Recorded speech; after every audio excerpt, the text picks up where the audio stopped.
If you want to make hours billable in WebWork, the first thing you should do is go to the settings, then go to features, and then from here you can go down and enable billable hours in the finance section. Once this is on, you can start tracking billable hours. Now to mark hours as billable, the first thing you should do is mark a project as billable. To do this, you should go down to Projects, then go to Projects, then you should choose a project that you want to track billable hours for, and click on the three dots. Then you should go and click on Edit Details. From here, you'll be able to switch on billable hours. This will make all contracts within that project as billable, allowing you to set an hourly rate.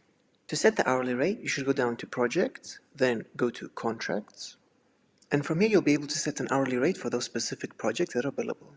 Besides the owner, the executive manager can also set a project as billable if given the permission. To do that, you need to give them permission to Workspace Finances.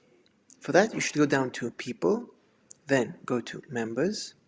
Here, you can choose a specific member that you want to give access to the finance section to. Then go to the right and click on the three dots and click on Edit Details. From here, you should go to the finance section, then click on Give Access to Finances. These permissions will give them access to the finance section of your workspace, including setting projects as billable, show them member rates, project budgeting, and amount. WebWork offers 3 ways to set hourly rates for your team. These are by contract, by project, and by members. If both project and member hourly rates are available, you can choose which one to use for each contract on the contracts page. Alternatively, you can also set a custom rate for each contract.